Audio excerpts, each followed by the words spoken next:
Hello friends, welcome back to my YouTube channel. Friends, अभी नवरात्रि का season चल रहा है, तो आप क्रेडिट कार्ड से बहुत परचेस कर रहे होंगे। बट ड्यूरिंग दिस पीरियड आपको ये ध्यान रखना पड़ेगा, अगर आप क्रेडिट कार्ड यूज कर रहे हैं फॉर अर्निंग रिवॉर्ड पॉइंट्स और कैशबैक एक्सपेंसेस कर रहे हैं फॉर अदर्स के दूसरे किसी के लिए, और अगर आप सोच रहे हैं कि आपको कैशबैक का बेनिफिट मिलेगा, एंड अगर आप क्रेडिट कार्ड से रोटेशन कर रहे हैं, एक क्रेडिट कार्ड से दूसरे क्रेडिट कार्ड में ट्रांसफर, अमाउंट ट्रांसफर या फिर पेमेंट अपना क्रेडिट कार्ड से बैंक अकाउंट में पैसे ट्रांसफर कर रहे हैं, तो आपको इनकम टैक्स का नोटिस फेस करना पड़ सकता है। ये चीज का आपको बहुत ध्यान रखना पड़ेगा। अगर during the financial year credit card में अगर आप 1 लाख से ज्यादा कैश से पेमेंट कर रहे हैं या 10 लाख से ज्यादा अगर आप ट्रांजेक्शन कर रहे हैं ड्यूरिंग द फाइनेंशियल ईयर, आपको इनकम टैक्स का नोटिस फेस करना पड़ेगा।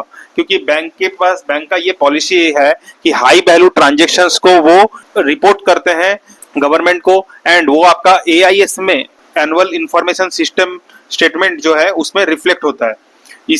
इसी वजह से ये आपको नोटिसेस फेस कर सकते हैं।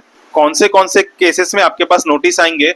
अगर आपने अपना आईटीआर फाइल नहीं किया बट आप हाई वैल्यू ट्रांजेक्शन कर रहे हैं, इस केस में आपको इनकम टैक्स का नोटिस फेस करना पड़ेगा।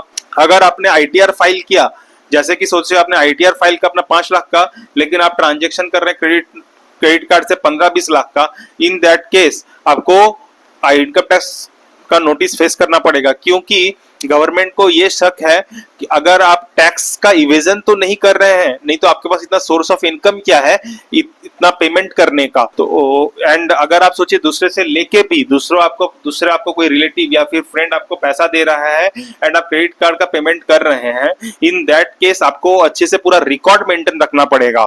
ये केसेस हैं जिसकी वजह से आपको नोटिस फेस करना पड़ सकता है।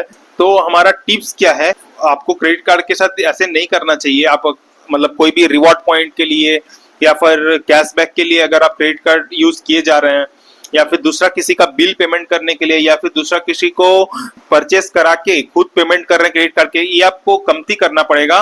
एंड आपके पास प्रॉपर सोर्स ऑफ इनकम या स्टेटमेंट होना पड़ेगा कि आपके पास कहाँ से आया, पूरा डिटेल्स वाइज आपके पास रिकॉर्ड मेंटेन रखना पड़ेगा, तब आप बच सकते हैं अगर आपको नोटिस आया तो। अगर आपको नोटिस आया तो वो कैसे आप चेक करेंगे? लॉगिन इनकम टैक्स पोर्टल में लॉगिन करके आप पेंडिंग सेक्शन में जाइएगा, एंड पेंडिंग सेक्शन में आप चेक कीजिएगा कंप्लायंस पोर्टल, एंड वहां पे आप चेक करने के बाद आपका कोई भी कंप्लायंस वगैरह अगर पेंडिंग है, वहां पे आपको नोटिस दिख जाएगा। आप फिर उसका रिप्लाई कीजिए।